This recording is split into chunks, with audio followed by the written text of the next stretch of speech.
my opinion, that might be the most egocentric, egomaniac thing I've seen Salah do in his time at Liverpool. And I think previously we've seen Lukaku do this, we've seen Garnacho do this, we've seen Rashford do this, we've seen Ronaldo do this. And every time, everybody has looked at the player as like, why are you doing this? Why are you breaking up, whether it's harmony or disharmony at the club? You're making the situation worse. But I feel like because it's Mo Salah, because he's had 7 to 8 years of consistency, because he's had, you know, the quality that he's put up. I don't think he's scored under 20 goals in any Premier League season that he's been in, bar one maybe. I don't think he's got under 10 assists in any Premier League season, bar one maybe. So the standard that he has set as a player, you can't question the player. However, to all of a sudden now turn around to the press, and he said it himself, this was premeditated. Whether he played or not, he was going to talk to the press after. For me, you just make the situation a whole lot worse. And as one of the leaders, as one of the most experienced players at this club, as one of the highest paid players at this club, for me, you're meant to be an example. You're meant to be someone that brings this dressing room together. I'm seeing Szoboszlai coming out after the game talking about what happens in the dressing room stays in the dressing room. That's how a leader talks. A leader doesn't throw his toys out of the pram because he's been dropped for 3 games. And let's be honest. Let's be very, very honest. Mo Salah this season has deserved to get dropped for the performances he put in. Those first 16, 17 years, people are reading out stats to me that he hadn't beaten a man for 15 games or whatever it was. He hadn't created anything. He doesn't score anymore. He's not contributing. He's essentially just an extra body out there. Liverpool fans themselves were saying, is this the beginning of the end for Salah? So now all of a sudden we're going to turn around and act like, oh, Mo Salah should have never been dropped. Mo Salah is above questioning. Nah, you are a player just like the others. And in fact, there's probably a higher standard that you get measured on because of what you've done. And now I feel like, listen, the Liverpool situation has been a mess over the past couple of weeks. I don't think the club are using him as a scapegoat per se. You could say, yes, they've dropped him. And that is something huge and maybe to talk about. And the fact that he wasn't even used for any minutes yesterday, I don't agree with that. However, that's disrespectful. There's ways to go about it. I agree with that, but there's ways to go about it. And I think, look, Arne Slot is already a dead man walking. I understand you just want to push him off the cliff. But this was too excessive for me. This was doing too much, in my opinion. And I think there's ways to go about it.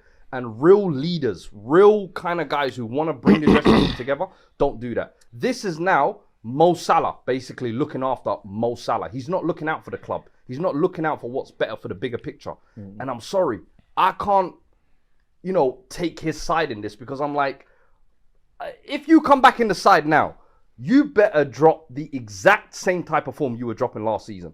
Because if you don't, hey, the conversations around you now are going to get different. Cam, just a quick one. There's something I want to mention about all of this because I feel like nuance is super important. I feel like Liverpool. That's your ache. That's your ache. That's your ache. I've always been on the side of someone. And it's so funny how this is now the dynamic. He's defending Salah like, my favourite I'm going to miss my up, bro. I'm going to miss him, bro. When it was Garnacho, when it was Lukaku, we all looked at them and said, what the hell are you lot doing? I supported Garnacho. Salah, we can't. I supported Garnacho. I was going to say, what I want to say this is, first things first, in terms of what Mo Salah did, I think there's a nuance that's missed because in British culture, that doesn't really happen. We see this in American sports all the time. We see journalists go into the change room right after the fixture, the match, whatever, and players are just freeing it. So I'm here for players letting fly. I want to put that out there. I feel like we don't see enough of it in football. I feel like sometimes we're a bit too PC and everything. And listen, it's given us a great conversation starter for this pod. So I'm here for that. I also want to say as well, at the top of all of this, I understand how this has been a very difficult year for Liverpool with everything that's gone on. This week would have been Diego Jota's birthday, RIP to him. There's a lot of stuff that when we speak about Liverpool, fans of Liverpool, players of Liverpool, that often doesn't get spoken about because we don't know the intricacies of how that's affecting them. And I think it's important to say that whatever is happening in the background there, we hope that everyone's all right because that takes a lot to go through. With this specific situation, there's a few things that I'm struggling to get my head around. Number one, your form's not been great. You've been put on the bench. Cam, your point was that it's disrespectful him coming on. If your team's winning 2-0, you getting subbed on then feels disrespectful because it's like, oh, well, we're winning anyway. Come and get some hair, brother, damn minutes. It gets to 2-2. throwing you on for the last 3 minutes to try and get something feels disrespectful as well. In some ways, that to me reflects like, you know what, I've taken you out the firing line, get yourself together. 1, you're older now. 2, the way you've been playing for the last year under me, it wasn't about energy and whatnot, and I need to try something different. I understand the fact that there are probably about 7 players in the Liverpool starting 11 that deserve to be dropped because their performance not been great. Konate, Van Dijk, Gravenberch, there's bare of them. But realistically, can you drop a whole 11? Maybe not. So I don't understand how him not being in the starting lineup is him being the scapegoat to me. What I then will say is the comment about someone at the club or people at the club, that feels loaded. Yeah. There's stuff that we won't know about. Yeah, there's definitely stuff behind from my perspective, this club gave you the contract you wanted, which is over 400k to understanding. You and Virgil van Dijk. They had 3 renewals to do. Trent, the poster boy, the Scouser, you can go. You both got big contracts. What is it that you're trying to tell us they're not telling us? Are you telling us that they regret giving you the money? Are you telling us that they gave you the money, but now they're... Maybe he said somebody in the club wants him out. Yeah. He's obviously talking about the board. He said there's broken promises. So something along the lines, it's not just about the money that he received. There's obviously something that's going on internally. But that's the thing. He didn't say every single thing. So he said a lot, but there's also a parts of it that he let out. And that's what I'm saying. What is that missing detail? Because in my head, it's the promise basically that he's never allowed to be dropped. He's never allowed to be subbed. Unbenchable. You're sorry, bro. You have the same measure set. And when you talk about Harry Kane gets protected, guess what? Harry Kane wasn't coming out in the presses and blasting. Yeah, he had that one Gary Neville interview, but that was even in the summer. It's about timing, bro. For me, what the entitlement of I've done enough over 7 years to never be dropped. That's not what he's saying, bro. That's essentially what he said. I shouldn't have to fight for my place because I earned it. Is that not the quote? Because I earned it. What do you mean by that? I'm not even saying. You as a pro said, let me say something, right? He's not saying. Like, listen, when he's saying that, like in terms of what you're saying, that he's saying that he earned it. He's saying he feels for what he has done for Liverpool and the high-end quality that they know he has, for what they know he can do, he just wants a little bit more grace to get into form. That is what he's saying. He's not saying I'm undroppable. He's saying for what I've done, I shouldn't be in the position where I'm getting 0 minutes. And Florian Wirtz, Isak, and these new signings that you don't have to protect because you broke record transfers for are playing. And coming on and playing. Isak is out here dropping Ekitike, who's doing better than him. Florian Wirtz is playing. All he's saying is, I just need a little bit more. I want more grace. Yeah. He's not saying I'm undroppable. Salah got dropped earlier in the season. He didn't play 2 games in a row earlier in the season. He didn't play 2 Champions League games earlier in the season.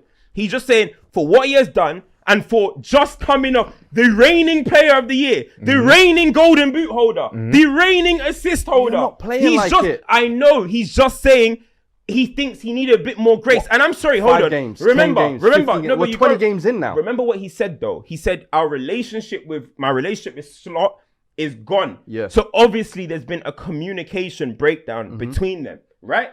100%. This is something that's not uncommon. We've seen this type of stuff where the way you get dropped is how you feel about it. The way you communicate. The thing is, we're not in the training ground, so we don't get to see their moment. Yeah. But it's the way you deliver messages. And I'm sorry, this is a common theme with these Dutch coaches, Fuad. It's a common theme. Ronald Koeman, LVG, Ten Hag, Slot. It's a regular... They don't... It's about communication. And the thing what I don't like is that people need to not act that Mo Salah is the first person to do this. When Villas-Boas was running around at Chelsea and Rafa Benitez, John Terry packed them. He packed their ass out of that club, bro. This ain't new. When Didier Drogba was doing this to Scolari, this ain't new, bro. When you have egos, these superstars, whether you gave, I know people are going to say, well, you gave them the money. You still have to cater to the superstar ego. It's sport. This is sport. Wait, Fred, 1 second. Sorry, you have to cater to LeBron James. You have to cater to Messi. You have to cater to Ronaldo. You have to cater to Salah. You have to cater to Kobe. This is sport. What I would say to this point, right now, you see LeBron is on the decline. The Lakers just saying, nah, you know what? We're going to overlook LeBron. You're going to get everything. Right now, they're looking at AR. They're looking at Doncic. They're like, hey, you know what? Fred, I'm glad you said that. But the thing is, AR, Luka are performing. So therefore, LeBron can't do that. Luka's They're better than performing. LeBron, But bro. saying, now, bro. That's what I'm saying. But He's Pam, like a fact. to the point. Listen, to the point you just made. The point I wanted to come in and say is, what we're seeing with Salah, right? People at Liverpool will know that Salah can be a character. It's not the first time he said something or agents have said something. And that's why the point I said is, I need to understand like what is the specific point he's getting at. Because love it or hate it, this same attitude is what makes Mo Salah the player that wins you the trophy last season. It's the same attitude. So you have to take the good with the bad. What I am just here sitting over though is, as you mentioned, this is premeditated. He was going to do this. And already you're saying that after the AFCON and whatnot, I don't know what's going to happen. Are you doing the Chelsea, what you're saying, I want this manager out? Or are you genuinely saying, you know what, I've got my 400 and whatnot, I'm done, I'm leaving. Either way, it looks a bit funny to me personally.